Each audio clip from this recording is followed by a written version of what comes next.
Vehicle అంత analyst చూడండి ఒకసారి.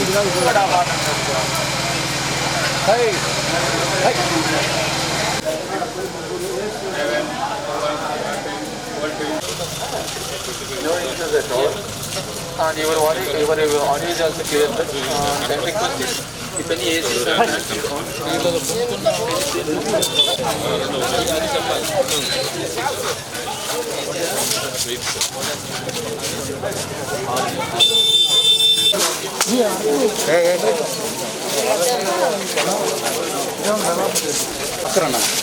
తీసుకెళ్ళిపోయి ఇంకా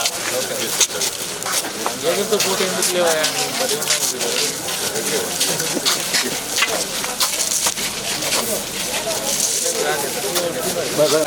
మింటుంటే అది బాగుంటుంది కదా అమలు పద్ధతి.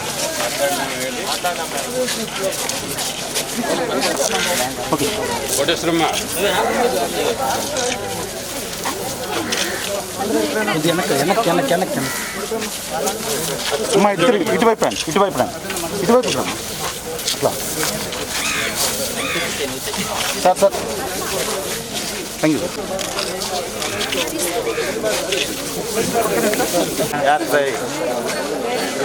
మీ వెహికల్ కలుపుతుంది వెళ్ళండి.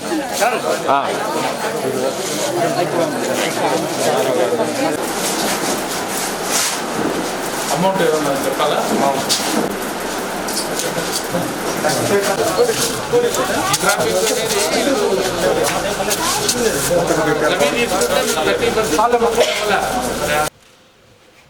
రాష్ట్రంలో 3 జిల్లాలు పైలట్ బేసిస్ మీద ఎంపిక చేశారు. దాంట్లో ప్రకాశం జిల్లా కూడా ఒకటి. ముందుగా అమూల్ కంపెనీ వాళ్ళు 201 గ్రామాలని స్టడీ చేసి ఈ 200 గ్రామాల్లో మరి అమూల్ యొక్క నామ్స్ ప్రకారం మిల్క్ కలెక్షన్ ప్రాసెస్ మొదలు పెడదామని చెప్పి వాళ్ళు ప్రపోజ్ చేశారు. ఈ 201 గ్రామాలు 20 రూట్లు వాళ్ళు ఏర్పాటు చేశారు. ఈ ప్రాజెక్ట్ ఇంప్లిమెంటేషన్ చేయడానికి మరి మండలాలన్నీ కూడా మ్యాప్ చేశాము. 22 మంది అంటే 21 మండల్స్ వచ్చినాయి 201 గ్రామాలకు సంబంధించి. ఒక చెమకుర్తిలో ఎక్కువ గ్రామాలు కవర్ అయితే అక్కడ ఇద్దరిని మేము మెంటరింగ్ ఆఫీసర్గా అపాయింట్ చేశాము. ఆర్బీకే యూనిట్గా మనము సొసైటీని ఏర్పాటు చేయాలి. ఈ ప్రాసెస్లో మొదటగా ప్రపోజల్ సొసైటీని ఏర్పాటు చేస్తాం. ఈ ప్రపోజల్ సొసైటీ ఏర్పాటు చేయడానికి అంతా కూడా స్టెప్స్ తీసుకున్నాం. మరి నవంబర్ 11వ తారీఖు నుంచి దాదాపు ఒక 5-6 రోజుల పాటు ఈ 200 గ్రామాల్లో గ్రామ సభలు నిర్వహించి ప్రజలకు అందరికీ కూడా అవగాహన కల్పించడం జరిగింది. ఆ లెక్కను చూసినప్పుడు 6,200 మంది మనం ఈ సొసైటీ ఈ అమూల్ ప్రాజెక్టులో మేము మెంబర్స్ అవుతామని చెప్పి వాళ్ళు ముందుకు వచ్చారు. గ్రామ సభల్లో మాత్రం 27,000 మంది పార్టిసిపేట్ చేశారు. ఈ 6,200 మందిని మనం ప్రపోజల్ సొసైటీ కింద రిజిస్టర్ చేసుకున్నాము. వాళ్ళకు సహాయం చేయడానికి సెక్రటరీస్ని కూడా అపాయింట్ చేశాము. మరి ఆర్బీకేల పరంగా చూస్తే మొత్తం మీద 142 ఆర్బీకేలు వచ్చినాయి. ఈ 200 గ్రామాల్లో 160 అనుకుంటా 142 ఆర్బీకేలు వచ్చాయి. మరి అమూల్ ప్రాజెక్టులో భాగంగా ఆటోమేటిక్ మిల్క్ కలెక్షన్ యూనిట్ అనేది చాలా ముఖ్యమైనటువంటి ఒక సిస్టమ్. అది ఎవరైనా పాలు పోయడానికి వచ్చినప్పుడు దానికి సంబంధించిన వివరాలన్నీ కూడా చూసుకోవచ్చు ట్రాన్స్పరెంట్గా, ఏమి దాబిరికం ఉండదు. ఎస్ఎన్ఎఫ్ ఎంత ఉంది, ఫ్యాట్ ఎంత ఉంది, ఇట్లాంటి వివరాలన్నీ కూడా క్వాంటిటీ తర్వాత ఇట్లా వివరాలన్నీ కూడా చూసుకునే విధంగా మనకు అది ఒక ఆటోమేటిక్ సిస్టమ్ అన్నమాట. వాటన్నిటిని మేము 200 గ్రామాల్లో ఇన్స్టాల్ చేశాము. కొద్దిగా సైక్లోన్ వచ్చి ఇబ్బంది కూడా వచ్చినాయి. సో ఏదేమైనప్పటికీ మనకు ఈ ప్రాజెక్ట్ ఇంప్లిమెంటేషన్ ద్వారా వచ్చినటువంటి ఫీడ్బ్యాక్ ఏంటంటే 5 రూపాయల నుంచి 20 రూపాయలు బెనిఫిట్ తీసుకుంటున్నారు ఎవరైతే ఇప్పుడు మెంబర్స్గా చేరినారో వాళ్ళు. గతంలో పాలు పోసినప్పుడు లీటర్కి వాళ్లకు అదనంగా ఇప్పుడు ఆదాయం వస్తుంది.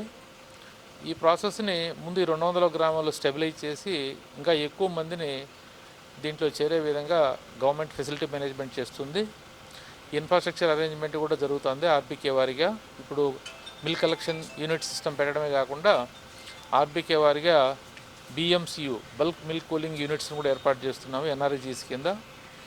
సో ఇట్లా రాబోయే రోజుల్లో ఈ అమూల్ ప్రాజెక్ట్ని మొత్తం ప్రకాశం జిల్లా అంతా కూడా విస్తరించి 879 ఆర్బీకేలు ఉన్నాయి మనకు. 879 ఆర్బీకేల్లో BMCలు ఏర్పాటు చేసి మరి సొసైటీలన్నీ కూడా ఏర్పాటు చేసి మరి వాళ్ళకి కావాల్సినటువంటి గైడెన్సు తర్వాత కెపాసిటీ బిల్డింగ్ అంతా చేసి ఫైనల్గా ఎవరైతే మహిళలు పాలు ఉత్పత్తి చేస్తారో వాళ్ళ సొసైటీని వాళ్ళే నడుపుకుంటూ అమూల్లో వాళ్ళు భాగస్వాములు అవుతారు. ప్రభుత్వం స్లోగా మరి వెనకాలండి వీళ్ళకు సపోర్ట్ చేస్తూ ఉంటుంది ఇప్పుడు కూడా. రాబోయే రోజుల్లో అనిమల్ ఇండక్షన్ కింద మరి అనిమల్స్ని కూడా కొనిపెడతాం. వాళ్ళే కొనుక్కునే విధంగా సొసైటీ పరంగా వాళ్ళే కొనుక్కోవచ్చు మంచి అనిమల్స్. ఆ రకంగా అనిమల్ నంబర్ను కూడా పెంచుతాం. మిల్క్ ప్రొడక్షన్ కూడా పెరుగుతుంది. దానివల్ల ప్రొడక్టివిటీ కూడా పెంచుతాం. మరి అనిమల్ మేనేజ్మెంట్లో ఇన్పుట్ సర్వీసెస్ అన్నీ చాలా ఉంటాయి. ఫీడ్ ఎలా మనం బ్యాలెన్స్డ్గా అనిమల్కి పెట్టాలి, ఏ రకమైనటువంటి హెల్త్ మేనేజ్మెంట్ చేయాలి, ఇట్లాంటి విషయాల పట్ల ఎవరైతే ఈ అనిమల్స్ని మరి చూసుకుంటున్నారో వాళ్ళకు ఇట్లాంటి చాలా విషయాలు కంటిన్యూస్గా వాళ్ళతో ఎంగేజ్ అయ్యి మరి ఆ అనిమల్ యొక్క హెల్త్ విషయంలో కానీ ఫీడ్ విషయంలో కానీ ఇంకా వాళ్ళకు చాలా ఇన్పుట్ సర్వీసెస్ అమూల్ ద్వారా బెస్ట్ ప్రాక్టీసెస్ వాళ్ళు నేర్చుకుంటే with the same animal productivity కూడా పెరుగుతుంది. అంటే ఇంకొక లీటరు 2 లీటర్లు ఎక్కువ రావచ్చు. 1 లీటర్ మీద ఇప్పుడు డబ్బులు ఎక్కువ అవుతున్నాయి. సో ఇట్లా పాలు ఉత్పత్తి పెరుగుతుంది అదే అనిమల్ మీద, అదే లీటర్ మీద గతంలో కంటే ఎక్కువ ఆదాయం వస్తుంది. సో ఈ రకంగా మల్టీఫోల్డ్ అడ్వాంటేజ్ ఉంది ఇక్కడ. ఇవన్నీ కూడా ప్రజలు స్లోగా అర్థం చేసుకుంటారని నేను అనుకుంటున్నా. నా వరకు నేను ఈ ప్రాజెక్టు ప్రజలకి ముఖ్యంగా పాడి రైతులకి మంచి ఆదాయాన్ని వ్యవసాయానికంటే అదనంగా సమకూర్చే ఒక మంచి కార్యక్రమం కాబట్టి కలెక్టర్గా ఈ జిల్లాలో దీన్ని పక్కాగా ఇంప్లిమెంట్ చేయడానికి చర్యలు తీసుకుంటాం.